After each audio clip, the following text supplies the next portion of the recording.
हरे कृष्णा हरे राम। आज का वीडियो बहुत ही ज्यादा विशेष महत्वपूर्ण है। इस वीडियो में आप जानने वाले हैं एकादशी व्रत का महात्म्य, एकादशी व्रत की कथा और एकादशी तिथि आप जानने वाले हैं। हे मधुसूदन, आपके मुख से फाल्गुन माह के कृष्ण पक्ष को आने वाली विजया एकादशी का महात्म्य और कथा सुन के मैं तृप्त हो गया हूँ। अब आप मुझे फाल्गुन माह के शुक्ल पक्ष को आने वाली एकादशी तिथि के जानने को बहुत ही ज्यादा मैं उत्सुक हूँ। इसके बारे में आप मुझे बताइए।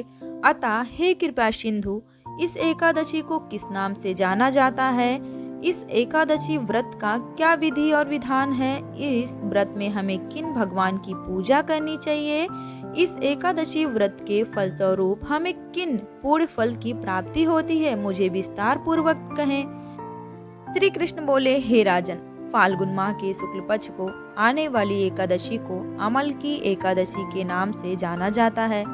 इस एकादशी व्रत के प्रभाव से समस्त पापों का नाश होता है। इस एकादशी को करने पर जितना 1000 गौदान करने से पुण्य मिलता है, उसके समान हमें फल मिलता है।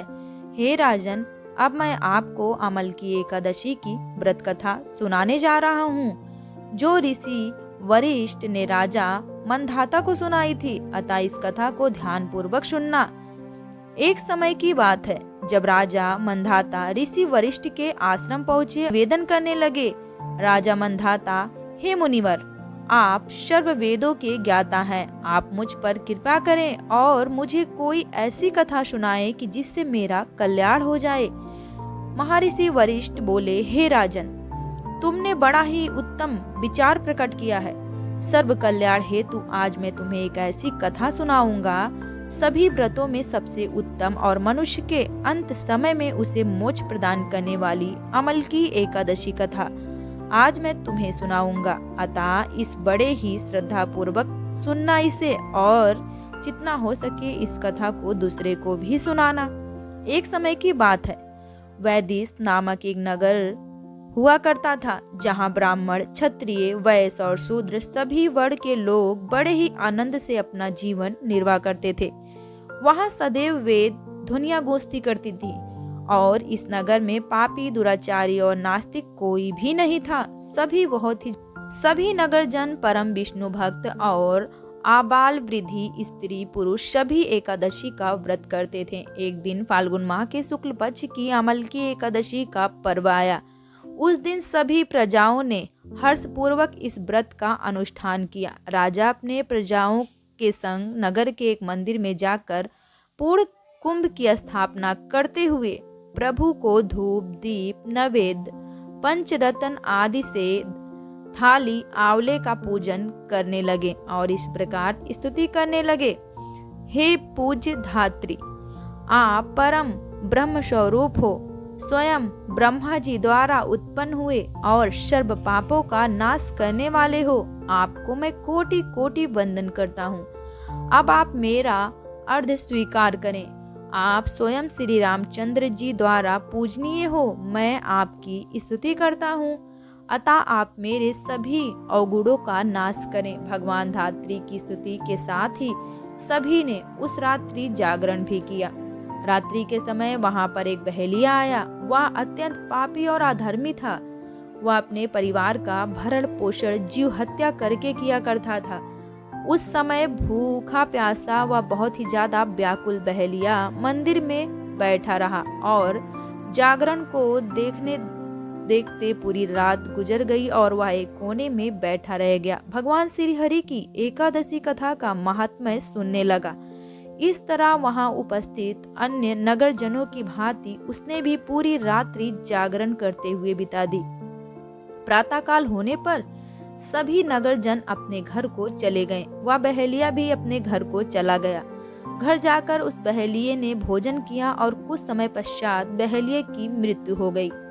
किंतु अमल की एकादशी व्रत के कारण उसने अगले जन्म में राजा विदुरथ के घर जन्म लिया और वह वसुरथ के नाम से जाना गया। आगे जाकर युवा होने पर वह चतुरंगिनी सेना और धन्य धान्य से परिपूर्ण होकर 10,000 ग्रामों का पालन करने लगा। उसकी प्रतिभा तेज में सूर्य के समान काटी में चंद्रमा के समान, वीरता में स्वयं भगवान विष्णु के समान और क्षमा में माता पृथ्वी के समान थी। वह अपने युग में महान, धर्मनिष्ठ, सत्यवादी, कर्मवादी और परम विष्णु भक्त था। वह अपनी प्रजा का समान भाव से पालन करता था। वह परम दानवीर था और दान देना उसका नित्य कर्म था। एक दिन राजा आखेट करने हेतु जंगल में आ गए। देवयोग के कारण वह मार्ग भूल गए और दिशा की अज्ञानता के कारण वह एक वृक्ष के तले पर जाकर सो गए। कुछ देर बाद पहाड़ी मलिच्छ वहां आ गए। राजा को अकेला देख मारो मारो शब्द के नारों लगाते हुए राजा की ओर दौड़ पड़े। मलिच्छ कहने लगे, इस दुष्ट राजा ने हमारे सभी संबंधी, माता पिता, पुत्र पौत्र की निरपराध हत्या की है और हमें अपने नगर से बाहर निकाल दिया है। अतः ऐसे दुष्ट राजा को मारना अवश्य चाहिए। अपना क्रोध राजा के ऊपर निकालते हुए वे निशस्त्र राजा की ओर दौड़े और अपने अस्त्र शस्त्र का प्रहार राजा के ऊपर करने लगे। जितने भी अस्त्र शस्त्र राजा के ऊपर फेंके जाते वह स्वतः ही नष्ट हो जाते थे और राजा को उन अस्त्रों का वार एक पुष्प के समान प्रतीत होता था। अब उन मलेच्छों द्वारा फेंके जाने वाले अस्त्र और शस्त्र उल्टा उन्हीं को क्षति पहुंचाने लगे और क्षति के मारे वहां स्वयं मूर्छित हो गए और नीचे गिर गए। उसी पल राजा के शरीर में एक दिव्य प्रकाश उत्पन्न हुआ और उसमें से एक बहुत ही सुंदर स्त्री आगमन हुई। वह स्त्री सुंदर अवश्य थी, किंतु उसकी भ्रिकुटी टेढ़ी थी। उनके नेत्रों से एक भयावह अग्नि की ज्वाला राजा पर प्रहार हो रहा देख वह मलेच्छों का संहार करने उनके पीछे दौड़ी और कुछ ही समय में सभी मलेच्छों का संहार की।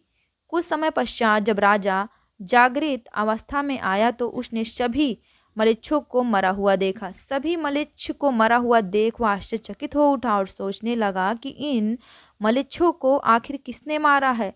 इन निर्जन वन में ऐसा कौन है जो मेरा हितैषी है और मेरे प्राणों की रक्षा कर रहा है। तभी एक आकाशवाणी हुई, हे राजन, इस संसार में भगवान श्री हरि विष्णु के अतिरिक्त और कौन है जो तुम्हारी सहायता कर सकता है। इस आकाशवाणी को सुन उसने भगवान श्री हरि विष्णु की स्तुति गाते हुए उनको साष्टांग नमन किया। अब राजा पुनः अपने राज्य को गया और सुखपूर्वक अपना राज करने लगा। अंत में महर्षि वशिष्ठ बोले, हे राजन, यह अमल की एकादशी का प्रभाव था। इस एकादशी का व्रत करने वाला हर मनुष्य अपने सभी कार्यों में निश्चित रूप से सफलता प्राप्त करता है और अपने अंत में विष्णु लोक को प्राप्त करता है, मोक्ष की प्राप्ति करता है। और सभी को एकादशी व्रत की कथा सुननी चाहिए और इस दिन पूजा पाठ सभी को जरूर करनी चाहिए। तो ये थी एकादशी व्रत की कथा। कथा अच्छी लगी हो तो एक लाइक जरूर कीजिएगा। जितना हो सके इस कथा को आप शेयर कीजिएगा।